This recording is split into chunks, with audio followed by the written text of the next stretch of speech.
Bueno, muy bien, ahora sí estamos en comunicación con Claudia Cristobo. Ella es psicoanalista y es directora y fundadora de un grupo terapéutico llamado Torcuato, que se dedica al tratamiento intensivo de la obesidad. Le damos la bienvenida con este tema tan interesante a Citas de Radio. Mi nombre es Ángeles Sanz. ¿Cómo estás, Claudia? Hola, ¿qué tal, Ángela? ¿Cómo estás? Bien, ¿y vos? Bien, acá andamos. Bueno, vos sabés que es un tema que nos interesa muchísimo porque vemos entre una de las tantas consecuencias de esta pandemia a la obesidad como una de las alertas importantes en la sociedad. Sabemos que haces un trabajo muy interesante con estos grupos terapéuticos ya hace 25 años, si no me equivoco.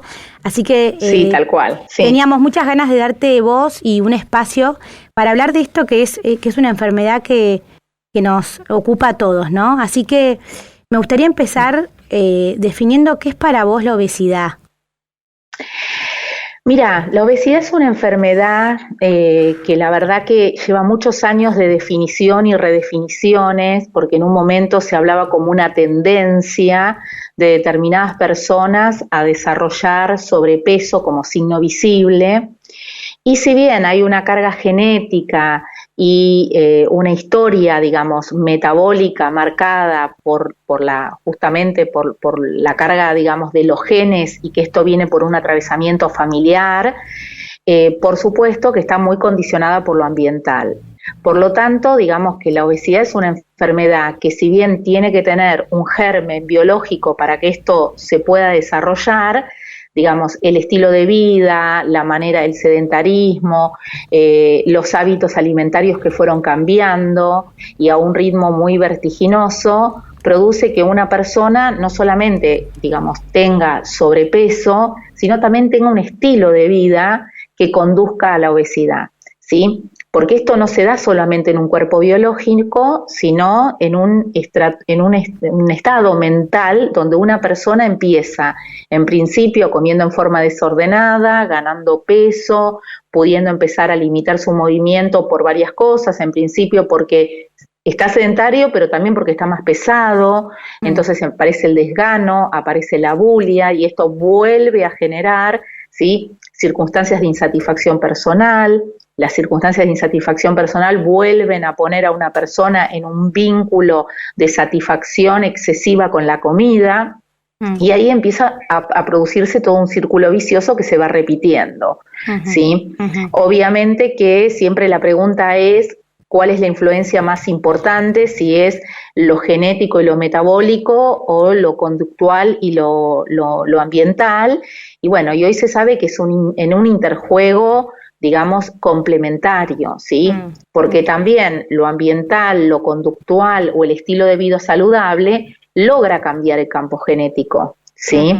Que esto es lo más interesante. Para mí, si yo te diría hoy, la obesidad es pensada una enfermedad incurable, pero para mí es una enfermedad que, digamos, que se cura por la descendencia. ¿Qué quiere decir? Que una persona que puede tener y cambiar sus hábitos saludables y que puede instalarse en un estilo de vida distinto, puede llegar a transmitir, digamos, en su campo genético, de alguna manera, digamos, las variables no de la obesidad, ¿sí? Que esto es lo que la epigenética vino a entregarnos hoy como punto científico tan interesante. Más allá de que una persona, mientras está desarrollando cambios, es imposible que no afecte a su familia. Es imposible que no cambie su entorno, porque ningún ser humano come solo.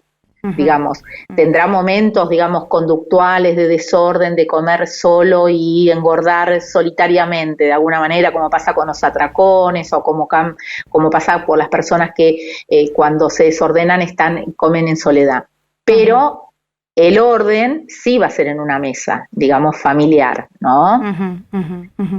Qué interesante esto que traes, Claudia, además que de esperanza, ¿no? De poder como qué sé yo, de alguna manera no modificar la genética, pero que hay una gran herramienta que por ahí depende de nosotros, ¿no? Y de nuestra actitud, y de nuestro esfuerzo y trabajo que esto trae, que puede hacer que esto se corte, ¿no? Que en algún momento uno pueda ganar esta batalla que para mucha gente es una batalla diaria y de años, con mucha frustración.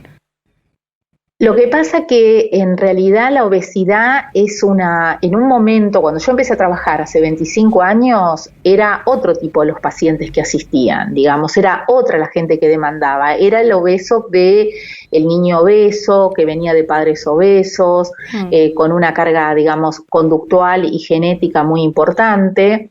Y lo que ha ido pasando a lo largo de los años es que personas que por ahí toda su vida estuvieron en su peso, alguna circunstancia de cambio, digamos, o laboral, o cambio de comidas, o alguna situación estresante. Hoy se considera la obesidad como una enfermedad asociada al estrés, y la pandemia lo puso en primer plano, porque justamente todo lo que se necesita para recuperar a un obeso estaba puesto totalmente cortado, digamos,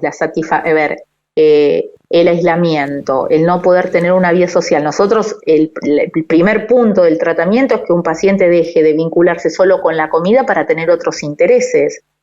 Intereses culturales, intereses, digamos, lúdicos, intereses de movimiento.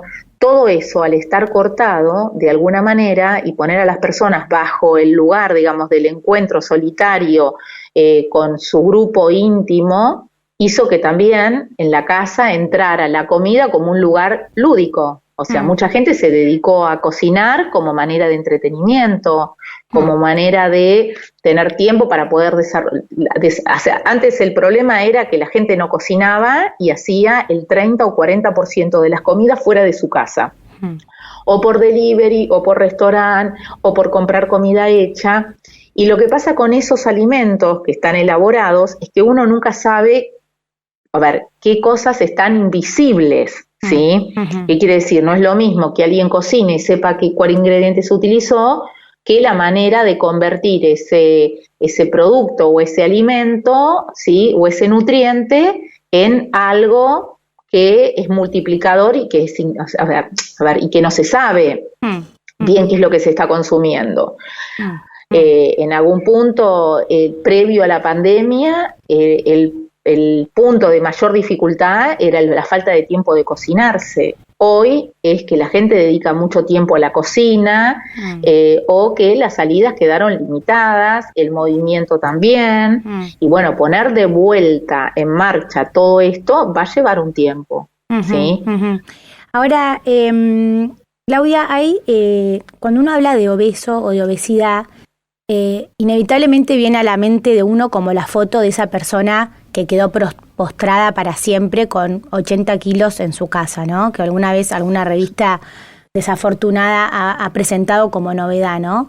Ahora, hay intermedios y hay una obesidad como más convivible, entre comillas, que pareciera ser más aceptada, pero que es igual de peligrosa. De riesgosa. De peligrosa y también como de atentar contra la autoestima del que la soporta, ¿no? Y de esa obesidad es la que a mí me gustaría también conversar, porque creo que es la que por ahí más afecta, ¿no? Porque para llegar a la obesidad mórbida primero hay que pasar por un estadio de sobrepeso. Todo el mundo primero va a tener un sobrepeso estético para después convertirse en una obesidad de grado 1, donde por ahí son 10, son 15 kilos de más, y después empezar de ahí en más, digamos, y hasta ahí hay un punto en donde hay mucha más conciencia que en las obesidades más grandes. ¿Por qué? Porque la afectación de la vida empezó a jugarse justamente desde lo mental, desde la autoestima, empieza a afectar ciertas cuestiones, pero la persona está como mucho más integrada. Cuando empieza a aumentar el grado de la obesidad, empieza a haber más aislamiento y una situación en donde la persona se siente como mucho más diferente, ¿sí? Como más exclusiva. Y después empieza a aparecer todo el desorden, digamos, metabólico que acompaña. Y una de las complicaciones es que la obesidad es tan visible rápidamente, porque una persona que engorda poquito, unos pocos kilos de más, muestra que algo está mal, ¿sí? Pero hay una pata invisible donde una enfermedad queda silenciosa, donde por ahí no se desarrolla inmediatamente alguna enfermedad metabólica, pero sí ya está operando un desgaste sobre el metabolismo, donde ya se está gestando esa posible enfermedad. Por lo tanto, digamos, es para atender ese periodo del sobrepeso estético, la obesidad de grado 1, la obesidad de grado 2, porque después empieza a aparecer como una enfermedad casi incontrolable. Y además, como vos decís, eso ya denota un desorden, ¿no? Que cuanto antes se trabaje, no sé si preventivamente, a lo mejor zafás de seguir subiendo y llegar a algo que después es mucho más difícil de controlar. Exactamente, y me parece que a veces también se confunde como la aceptación de los cuerpos. Me parece que hoy una de las cosas que empieza a ser como dificultad para la obesidad es pensar que tiene que ver con un perfil estético, ¿sí? Una cosa son esto como mensaje para la gente que está en normopeso y que por alguna exigencia cultural o social o estar en ámbitos sociales muy exigentes se expone o decide bajar unos kilos por debajo de su peso normal, que esto es un punto complicado cuando hay un medio súper exigente, como pasa con algunas profesiones, como pasa con las modelos, con las patinadoras, con las bailarinas, que requieren tener un biotipo físico, ¿sí?, de cierta exigencia. Una cosa es esto, ¿sí?, y otra cosa es cuando se empieza a tolerar determinada cantidad de sobrepeso porque estéticamente no es mal visto, ¿sí? Pero eso no quiere decir que no haya un acompañamiento de alguna manera de un cuerpo que está sufriendo, de un cuerpo biológico que empieza a sufrir, con más registro o menos registro mental del sufrimiento.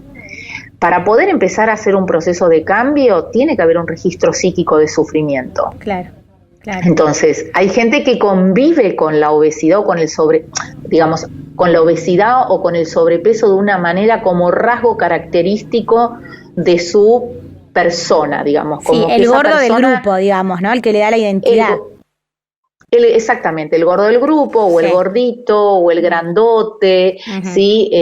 O el robusto, y que esto por ahí no le hace ruido de alguna manera o no lo interroga porque tiene una convivencia muy armónica con el ambiente y porque pues se sobreadapta y puede desarrollarse en sus actividades sin tener dificultades. Hasta que no aparezca cierto límite y cierto tope, que a veces lo da la ropa, a veces lo da la imposibilidad de hacer alguna actividad, a veces lo aparece la confrontación, hasta que alguien no queda fuera o pierde algo, no hay posibilidad de que se interrogue. Totalmente. Por eso es que el sobrepeso, cuando empieza a ganarse de a poquito, mucha gente que empieza un tratamiento con 20 kilos de más, pero que fue ganando 1 kilo por año. Por ahí el proceso es, siempre fui flaca y esto es a los 20 y a los 40 tiene 20 kilos de más, que ganó tan de a poquito que se fue como acostumbrando y lo registró porque algo en ese momento, que esa es la gran pregunta, ¿qué es lo que hace que una persona en determinado momento no pueda con esto, ¿sí? Y sienta que tiene que hacer algo para cambiarlo y que durante mucho tiempo estuvo enmudecido o lo que es peor, ¿sí?, sufriendo sin poder hacer algo adecuado para cambiarlo? Totalmente. Claudia, y vos como sos psicoanalista también, y además estás en contacto con grupos y con personas que están trabajando en esto, ¿a vos te parece que sirve pensar en que hay una relación con las heridas de la infancia, la relación con la madre y todas esas cosas que se escuchan? ¿O se parte desde, esto ya pasó y ahora arrancamos para adelante? Mira, las explicaciones causales de la obesidad son necesarias en algún momento para que la persona pueda soportar, o sea, cada herida en el cuerpo, cada daño, cada dificultad, cada situación traumática necesita su elaboración y necesita su explicación de alguna manera. Pero esto no va a ser lo que de alguna manera lo saque de ahí. Claro. Uno puede entender por qué llegó a determinado lugar, pero eso no te va a sacar de ahí. O sea, por eso, en algún punto, para el inicio del tratamiento, para mí la pregunta es cómo se hace, ¿sí?, para poder salir de esa situación, para poder lograr los primeros cambios con la alimentación, para poder lograr los primeros cambios con la actividad física, con el movimiento, con esta manera de relacionarse con las emociones, que en algún momento se tramitaban todos a través de la comida. Por supuesto que ciertos hábitos y ciertas cuestiones de la infancia o de la historia pudieron haber influenciado, pero no son determinantes. El origen de una persona no necesariamente marca su destino, La obesidad puede ser el origen, ¿sí? Puede haber marcado una dificultad o puede haber hecho una marca en una persona, pero no necesariamente su destino. Por eso es tan importante creer que esto se puede cambiar, que es posible esta enfermedad. Obviamente que va a requerir de un esfuerzo, ¿sí? Y va a querer de una decisión, porque si la decisión es fuerte, el esfuerzo es débil. Si la decisión es débil, el esfuerzo es grande. ¿No? Es como que hay como una proporcionalidad hasta que en algún punto alguien empieza a sentir que ese nuevo estado, que esa nueva conquista es algo que quiere para su vida. Y ahí lo motivacional empieza a jugar un factor súper energético. Como motor, ¿no? Como motor, totalmente. Claudia, vos, bueno, le contamos a la gente, ahora en la próxima pregunta te quería preguntar un poco cómo era tu grupo y, bueno, por cualquier persona que nos escuche con este tema, que me parece que está bueno promocionarlo y saber que existen estos lugares en donde ayudan y acompañan a las personas, porque no es algo que por ahí uno solo pueda hacer fácilmente. Cuando vos escuchás a la gente que llega, ¿no?, con por ahí muy mal o muy destruidos o bueno, con el ánimo, ¿no?, porque esto también va de la mano mucho a lo anímico. ¿Qué lectura haces o qué es lo que oís en tus pacientes? ¿Qué es lo que te conmueve al escucharlos? Bueno, al yo ser psicóloga y ser psicoanalista, digamos, cuando yo empecé el grupo, la gente que en principio se acercaba y me consultaba era gente que ya había intentado hacer dietas con nutricionistas, haber ido a médicos y haberse dado cuenta que la parte médico-nutricional la había intentado, a veces lo habían logrado, ¿sí?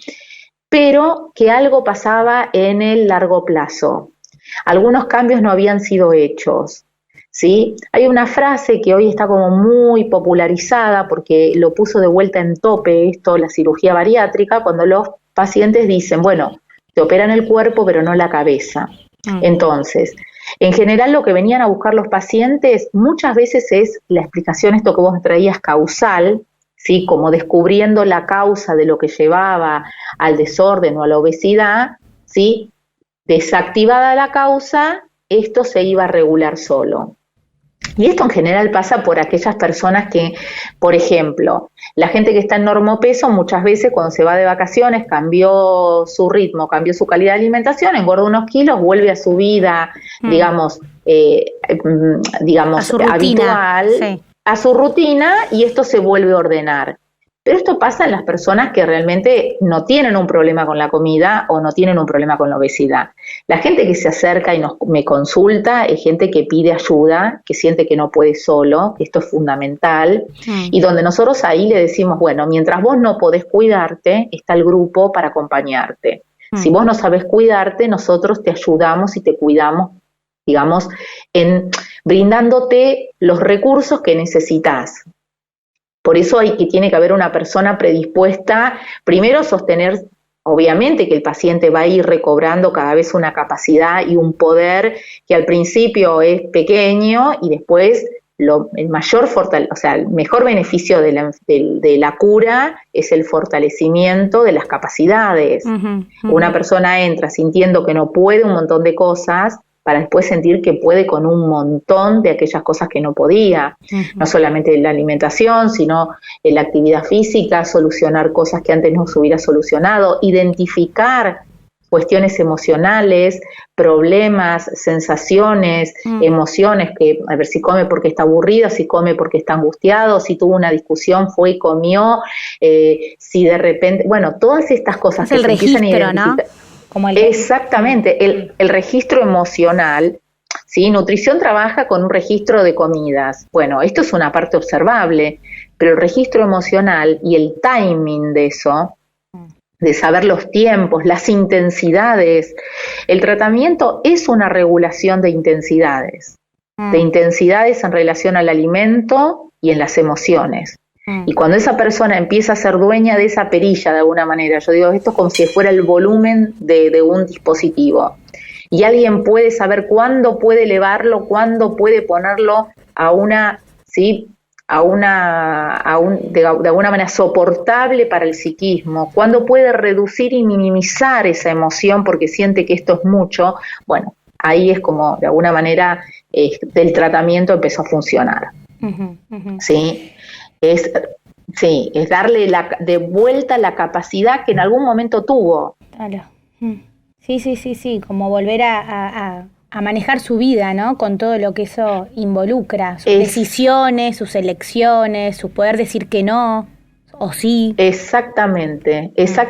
Por eso es que me parece que en algún punto nosotros, bueno, en un momento trabajábamos solamente en forma presencial, prepandemia, ¿sí? Y ahora empezamos a hacerlo, obviamente, por la pandemia, en forma virtual, y esto hizo que, bueno, primero que pudiera aparecer digamos, el acompañamiento diario, que por ahí en algún momento, como la obesidad tiene tanto de conductas adictivas, porque los alimentos generan adicción también, y hoy hay toda una industria que sabe cómo hacer para que determinado producto genere ganas de seguir consumiéndolo, aunque no, y anular, ¿sí?, el dispositivo biológico del hambre y la saciedad. Claro.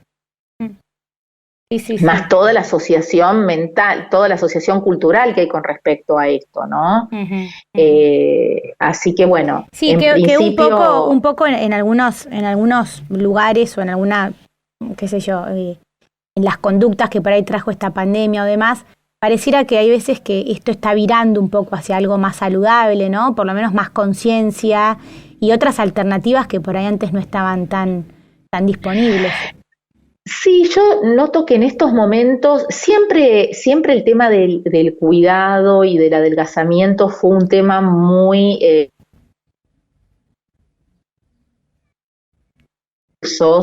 y estrategias que no necesariamente todas conducían a un lugar de satisfacción o de logro.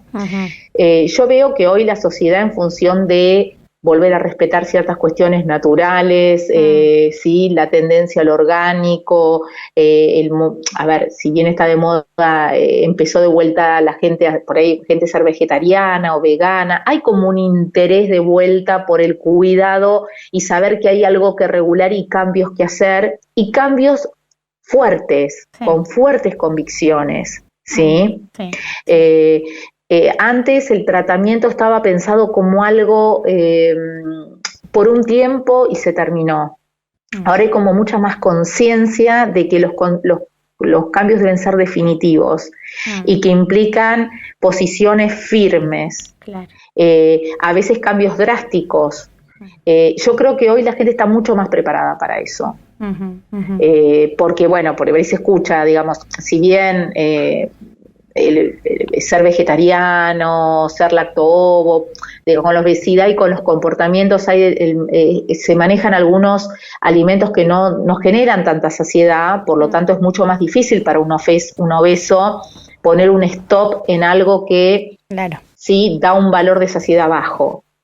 Entonces, para mí no me parece como el método ideal para determinadas conductas o determinadas personas. Tal cual.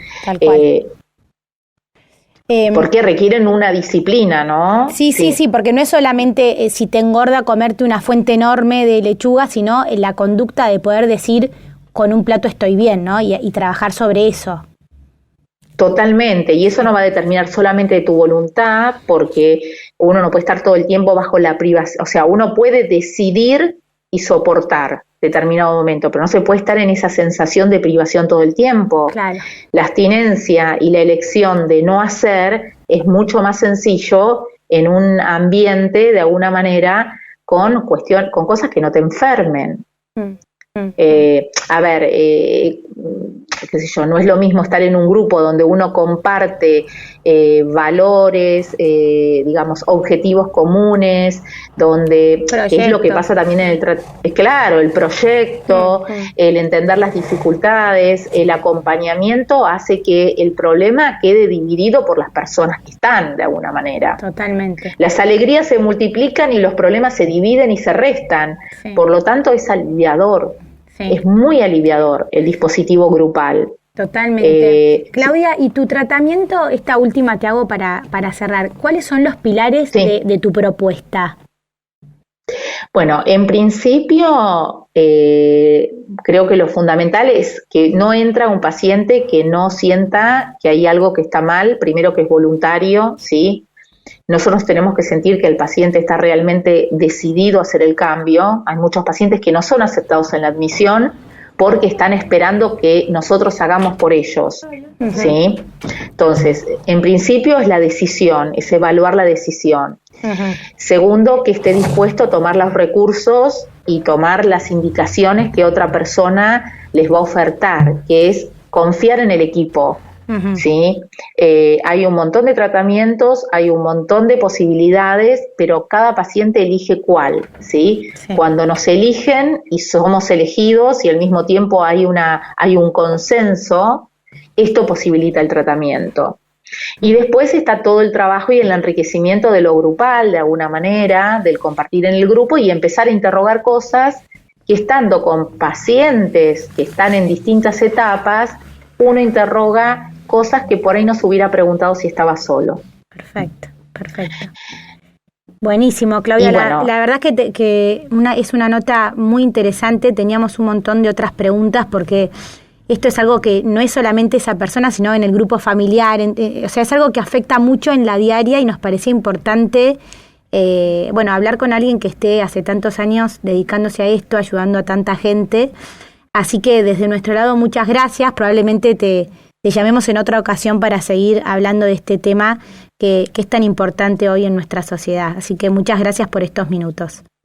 Bueno, Angie, muchísimas gracias a vos, gracias por tenerme en cuenta, por consultarme y esperemos que haya servido. Así que te mando un beso enorme y por supuesto quedo a disposición. Muchísimas gracias. Bueno, chao, hasta pronto. Chao. Bueno, y así pasaba. Claudia Cristobo nos contaba la experiencia como psicoanalista, directora y fundadora de un grupo terapéutico que trabaja sobre el tratamiento intensivo de la obesidad. Hablamos un poco de esto que ocupa un lugar tan importante en nuestra sociedad.